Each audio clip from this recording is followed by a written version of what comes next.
karang merupakan salah satu ekosistem laut yang sangat produktif dan kompleks di dunia. Meskipun mencakup kurang dari 1% permukaan laut, tetapi ekosistem ini menjadi rumah bagi lebih dari 25% spesies laut. Fungsi ekologi terumbu karang sangat penting, mulai dari penyediaan habitat, sumber pangan, perlindungan garis pantai dari gelombang besar, hingga sebagai pendukung sektor pariwisata bahari. Namun demikian, terumbu karang sangat rentan terhadap perubahan lingkungan. Banyak tekanan yang terjadi, seperti pemanasan global, pencemaran laut, penangkapan ikan secara destruktif, hingga peningkatan aktivitas masyarakat di wilayah pesisir mampu menyebabkan perubahan yang sangat signifikan terhadap ekosistem ini. Peningkatan suhu laut mampu menyebabkan pemutihan atau bleaching terhadap karang. Hal ini terjadi karena karang melepaskan zooxanthellae, alga simbiotik yang memberikan energi dan warna terhadap karang, yang menjadikan karang menjadi putih dan rentan mati. Kawasan Taman Nasional Karimun Jawa merupakan salah satu kawasan konservasi laut yang memiliki keanekaragaman terumbu karang yang tinggi dan menjadi pusat penting untuk konservasi hayati di perairan Indonesia. Sebagai wilayah dengan potensi ekowisata dan keanekaragaman hayati yang tinggi, pengelolaan ekosistem terumbu karang di Karimun Jawa memerlukan dasar data ilmiah yang kuat, terutama terkait dengan karakteristik fisik dan biologi dari kondisi karang yang ada di lapangan. Di sini kami mendapatkan case study yang dimana kami akan menganalisis populasi dan karakteristik dari terumbu karang yang ada di kawasan konservasi Karimun Jawa dengan 6 variabel utama dari 50 titik sampling yang ada. 6 variabel tersebut merupakan, yang pertama, persentase penutupan karang hidup, yang kedua, kedalaman, yang ketiga, suhu perairan, yang keempat, indeks keanekaragaman spesies, yang kelima, tutupan makroalga, dan yang terakhir, tingkat kerusakan karang. Tujuan dengan adanya case study ini yaitu untuk memecahkan pertanyaan-pertanyaan analisis kritis seperti bagaimana variabilitas suhu mempengaruhi kesehatan terumbu karang, yang kedua, apakah ada pola spasial dalam distribusi kerusakan karang, dan yang ketiga, menjelaskan bagaimana hubungan antara kedalaman dengan persentase penutupan karang.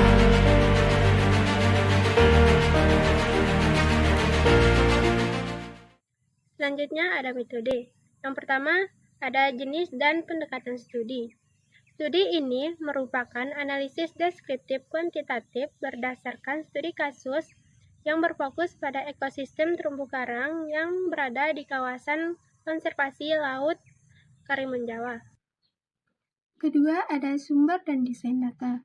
Data yang digunakan adalah hasil survei ekologi di 50 titik sampling di Taman Nasional Karimun Jaya yang dilakukan selama 1 musim penelitian.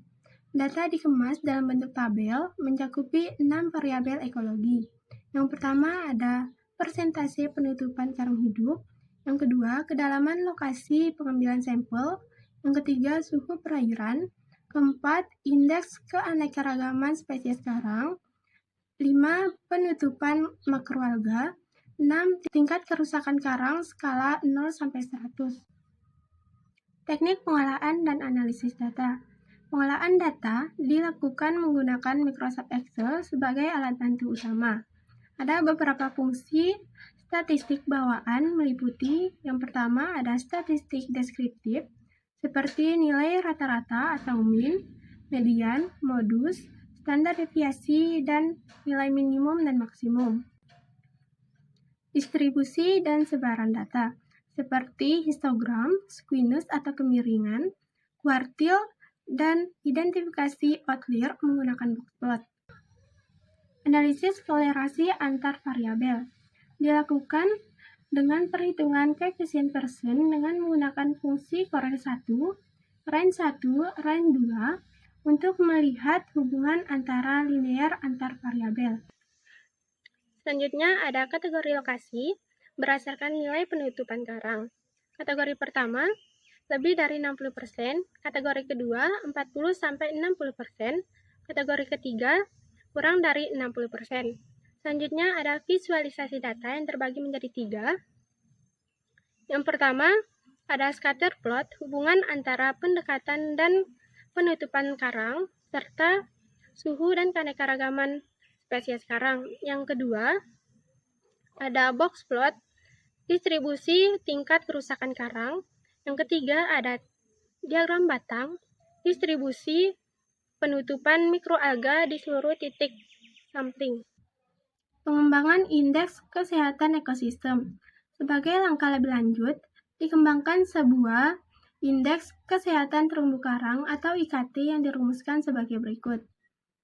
IKT sama dengan penutupan karang kali 0,4 ditambah keanekaragaman kali 0,3 dikurang penutupan makroalga dikali 0,2 ditambah suhu optimal kali 0,1. Hasil perhitungan IKT dikategorikan sebagai berikut. Yang pertama, sangat buruk 0-19, kedua, buruk 20-39, sedang 40-59, baik 60-79, dan sangat baik 80-100. Lokasi studi. Studi ini dilakukan di kawasan konservasi Taman Nasional Karimun Jawa dan terletak di Kabupaten Jepara, Jawa Tengah. Kawasan ini terdiri dari gugusan pulau dan wilayah laut yang tropis yang kaya akan terumbu karang dan memiliki keanekaragaman hayati laut.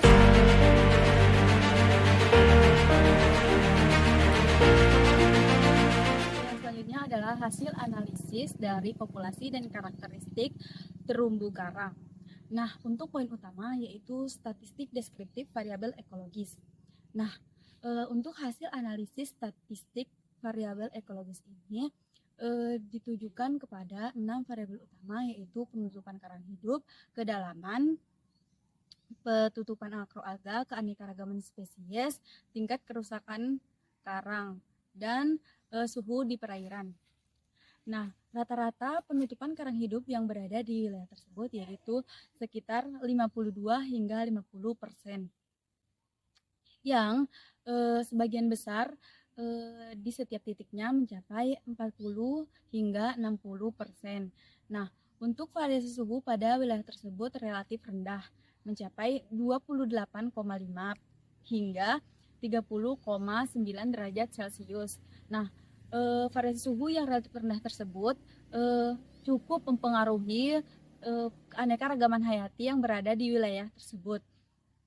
Nah, untuk tingkat kerusakan karangnya mencapai 14 hingga 16 yang menunjukkan heterogenitas atau perbedaan ekosistem di setiap titiknya. Yang selanjutnya ada evaluasi faktor lingkungan. Nah, untuk evaluasi faktor lingkungan ini dibagi menjadi beberapa poin. Untuk poin pertama yaitu korelasi antara variabel. Untuk korelasi pertama yaitu korelasi antara kedalaman dengan penutupan karang. Dengan koefisien mencapai positif 0,99 yang menunjukkan bahwa semakin dalam maka semakin besar persentase penutupan karang hidup. Kemudian yang kedua ada korelasi antara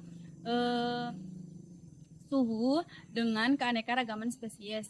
Nah, dengan nilai korelasi mencapai positif 0,99 yang menunjukkan bahwa semakin tinggi suhu maka semakin meningkat keanekaragaman spesies karang pada daerah tersebut.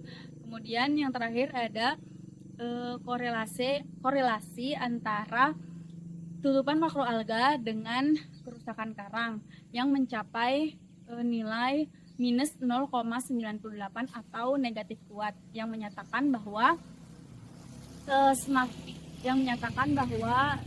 meningkatnya tutupan makroalga maka meningkat pula tingkat kerusakan karang. Yang hal tersebut menggambarkan kompetisi antara tutupan makroalga dengan kerusakan karang.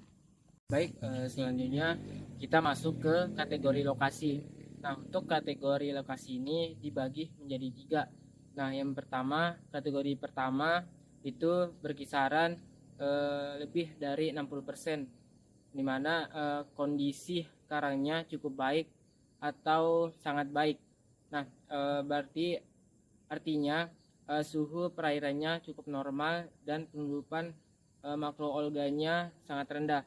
Nah, masuk ke kategori kedua, kisarannya itu 40-60%, ya, yang dimana kondisi karangnya itu sedang Nah, ini masih ada potensi untuk melakukan konservasi lebih lanjut. Nah, yang kategori ketiga itu kisarannya itu kurang dari 40%. Nah, di mana kondisi karangnya cukup buruk atau buruk. Nah, artinya suhunya lebih fluktuatif dan kerusakan dan penutupan makroalganya cukup tinggi. Baik, selanjutnya kita masuk ke visualisasi dan interpretasi. Nah, ini ada beberapa visualisasi dan interpretasi grafik pada karang. Nah, di sini yang pertama itu ada scatter plot. Nah, di scatter plot ini menunjukkan grafik garis yang bisa menunjukkan tren dari waktu ke waktu. Kita bisa lihat di grafik tersebut bahwa rata-rata kedalaman perairan di situ berkisaran 20 meter. Nah, untuk penutupan karangnya sendiri berkisaran 30-40%. Nah, berarti di grafik tersebut untuk penutupan karangnya bisa disebut dengan distribusi normal, dikarenakan distribusinya tidak terlalu tinggi dan tidak terlalu rendah. Nah, kita beralih ke grafik selanjutnya. Selanjutnya ada grafik garis selanjutnya. Ini menunjukkan pola suhu dan keanekaragaman. Nah, bisa kita lihat untuk rata-ratanya di situ untuk pola suhunya rata-rata di 28 sampai 30 derajat Celcius.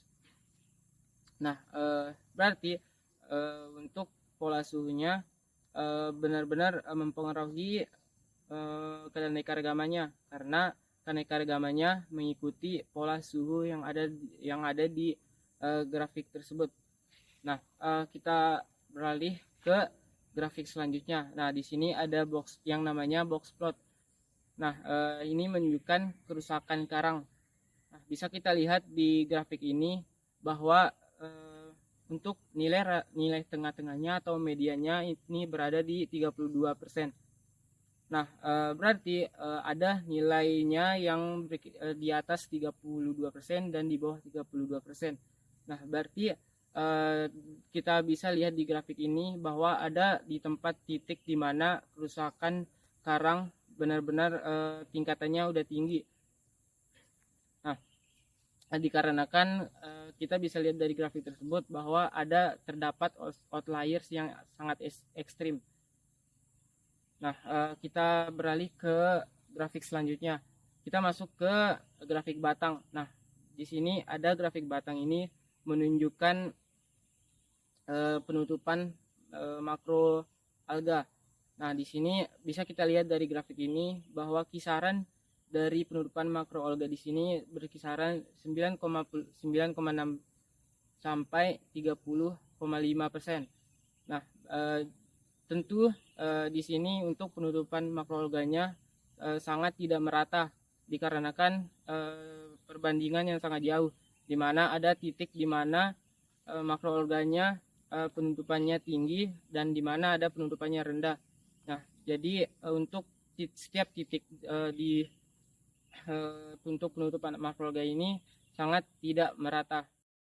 Berdasarkan hasil analisis statistik deskriptif, korelasi antar variabel, serta pemahaman ekologis terhadap 50 titik sampling di kawasan konservasi Laut Karimun Jawa, dapat disimpulkan hal-hal berikut. 1. Kondisi umum ekosistem terumbu karang berada pada tingkat sedang, dengan rata-rata penutupan karang hidup sebesar 52,50% dan nilai indeks kesehatan terumbu karang, IKT, rata-rata 49,99. Hal ini menunjukkan bahwa ekosistem masih memiliki potensi pemulihan dengan pengelolaan yang tepat.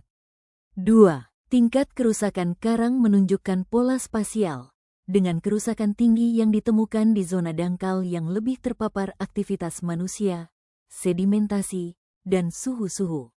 Hal ini menandakan perlunya pengawasan yang lebih intensif di zona transisi pesisir.